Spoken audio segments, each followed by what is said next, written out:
इससे पहले कि मुशायरा नाज़िम मुशायरा के हवाले किया जाए, जनाब रिजवान मसरूर साहब जो बहुत मशहूर और बहुत ही खूबसूरत लबे लहज़ों के शायर हैं और नाना मरहूम के काफ़ी करीब से भी गुजरे हैं, मैं उनसे चाहूँगा कि वो अपने इज़हार ख़यालात के लिए डाइस पर आ जाएं। जनाब रिजवान मसरूर साहब, जोरदार तालियों से उनका इस्तकबाल। बिस्मिल्लाहिर्रहमानिर्रहीम।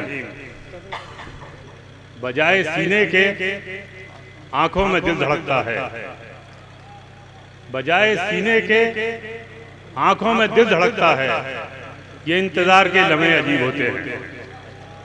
ये शेर था जो आपकी मौजूदा कैफियत के बारे में मैंने अर्ज किया। आज का अदबी इज्तिमा, आज का अदबी इज्तिमा इस मरहूम शख्सियत को याद करने के लिए हम लोग यहाँ इकट्ठा हुए हैं। मुझे सबसे पहले ये एतराफ़ कर लूँ कि अजीज़म आरिफ पाशा साहब और अज़हर अब्बास एडवोकेट ने उनके बारे में मुझे काफ़ी मालूमात पहुँचाई, जिसके सहारे से मैं इतना अर्ज़ कर सकता हूँ कि जनाब नसीमुल कादरी साहब उन लोगों में से थे जिनका ज़िंदगी को जीने का, ज़िंदगी को बरतने का अपना एक मुनफरिद, निराला और अलबेला अंदाज हुआ करता है। उन्होंने शायरी की तो मिजाज के मुताबिक, मजहबी कामों में हिस्सा लिया तो सिलसिला रिज़ियत के उसूलों के साथ, दोस्ती की तो मुनव्वराना के उस शेर के इर्द गिर्द हमारी दोस्ती से दुश्मनी शर्माई रहती है, हमारी दोस्ती से दुश्मनी शर्माई रहती है, हम अकबर हैं हमारे दिल में जोधा बाई रहती है। नसीमुल कादरी साहब आज हमारे दरमियान नहीं।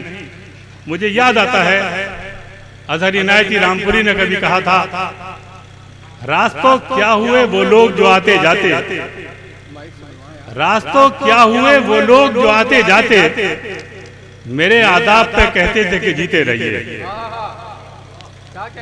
मेरी सबसे पहली मुलाकात नसीमुल कादरी साहब से जनाब मोहतरम शरीफुद्दीन पाशा साहब की मोहब्बतों की बदौलत इरफान भाई की याद में होने वाले मुशायरे में हुई। वो यकीनन उन लोगों में से थे जो पहली ही मुलाकात में लोहे दिल पर ऐसे नुकूश छोड़ जाते हैं जो अनमिट हुआ करते हैं। मैं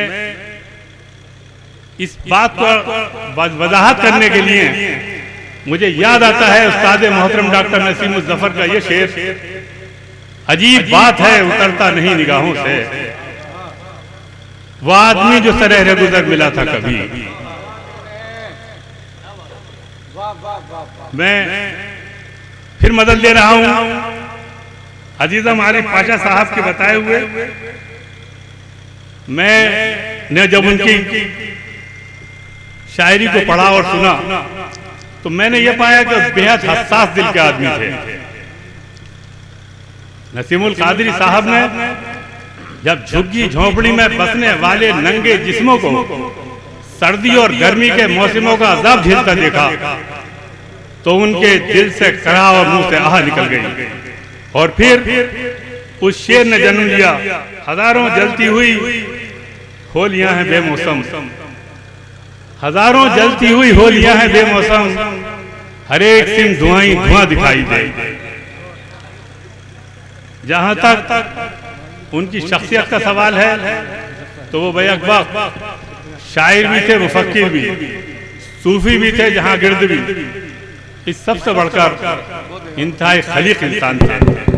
मैं समझता हूं इस मजमे में उनके कोई दोस्त जरूर होंगे, तो मैं उनकी शख्सियत पर उनके दोस्त की जानिब से इन 4 मिसरों के साथ उनकी शख्सियत और गुफ्तगू तमाम करता हूं कि जुस तेरे कोई दिन रात न जाने मेरे, जुस तेरे कोई दिन रात न जाने मेरे, तू कहाँ है मगर ए दोस्त पुराने मेरे, तू कहाँ है मगर ए दोस्त पुराने मेरे। और आज एक बरस और बीत गया उसके बगैर, जिसके होते हुए होते थे जमाने मेरे। मुझे अजीज़ा मारिफ पाशा ने उनकी शख्सियत और उनके फ़न, उनकी शायरी पर भी कुछ अर्ज करने के लिए हुक्म दिया था। तो जहाँ तक मैंने उन्हें पढ़ा तो मैंने ये पाया कि उन्होंने घिसी पिटी ज़मीनों से एराज़ किया। मीर की कुछ गज़ल बहरों में गुलकारियाँ की, उनकी ज़्यादातर गज़लें उन ज़मीनों में हैं जहाँ उनके हमअसरों की बहुत कम मिलती हैं। नसीमुल कादरी साहब ने अपनी शायरी में अल्फाज के दरिया तो कभी नहीं बहाए, लेकिन अल्फाज को अपना पाबंद बनाकर जरूर रखा। जिंदगी का जो रूप उनके सामने जिस उन्वान से आया, इंतहाई अदबी दयानतदारी के साथ शेर के कल्ब में ढल दिया। मैं उन पर गुफ्तगू, उनके फन पर गुफ्तगू मुनव्वराना के इन दो अशार से खत्म करता हूँ, जो वो बहुत एतमाद के साथ अपने लिए कह सकते थे। सरके का कोई शेर गजल में नहीं रखा, सरके का कोई शेर गजल में नहीं रखा, हमने किसी लौंडी को महल में नहीं रखा, और मिट्टी का बदन कर दिया मिट्टी के हवाले, मिट्टी को किसी ताज महल में नहीं रखा। मैं शुक्रिया। नसीमुल कादरी साहब पर और भी कुछ गुफ्तगू ये कमील में कर सकता था, लेकिन मुझे अंदाजा है इस बात का खूब कि मशायरे का मिजाज बहुत देर तक नस्र का मुतहम्मिल नहीं हुआ करता। आज कुनरकी में ये मशायरा नसीमुल कादरी साहब की डाइस पर अदम मौजूदगी, मुझे एहसास ही नहीं, एतराफ़ भी है अपनी कम इल्मी का कि उनकी अदम मौजूदगी को मैं कोई जिस्म नहीं दे पा रहा हूँ, बयान नहीं कर पा रहा हूँ। सिर्फ ऐसा लगता है जैसे कोई नाविल निगार या खूबसूरत नाविल लिखे और उसका नाम फूल रखे, लेकिन उसमें से लफ्ज़ खुशबू निकाल लिया जाए। भाई आज़िम हाशिम फिरोज़ाबादी साहब का मैं डाइस पर इस्तकबाल करता हूँ कि देर लगी तुमको आने में, शुक्र है फिर भी आए तो, देर लगी तुमको आने में, शुक्र है फिर भी आए तो, आस ने दिल का साथ न छोड़ा वैसे हम घबराए तो, शफक धनक महताब घटाएं तारे नगमे बिजली फूल, इस दामन में क्या क्या कुछ है ये दामन हाथ में आए तो मैं अर्ज कर रहा था कि नसीमुल कादरी साहब की अदम मौजूदगी बिल्कुल ऐसा मालूम होती है जैसे कोई नाविल निगार कोई नाविल लिखे और उसका नाम फूल रखे, लेकिन उसमें से लफ्ज़ खुशबू निकाल लिया जाए। प्रोफेसर वसीम बरेलवी ने कहा था, यूं लगे तेरे तस्करे से अगर नाम मेरा हटा दिया जाए, जैसे एक फूल की कहानी से लफ्ज़ खुशबू उड़ा दिया जाए। मैंने बहुत वक्त लिया आइए मुशायरे की सदारत के लिए। मुझे इस मोहतरम और मुअज़्ज़म शख्सियत की खिदमत में हाजिर होने का हुक्म दिया गया है।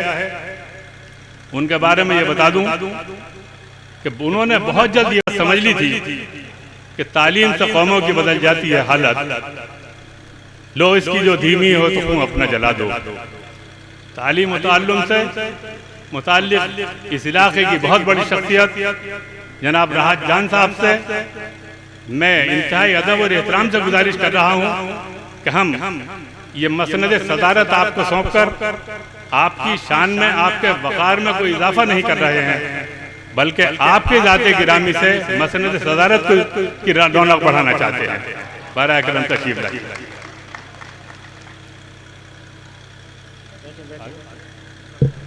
मैं आरिफ पाशा साहब से गुजारिश कर रहा हूँ कि सदर मोहतरम की के बैच लगाकर दोस्तों कारवां को रास्ते के पेचो खम से निकालकर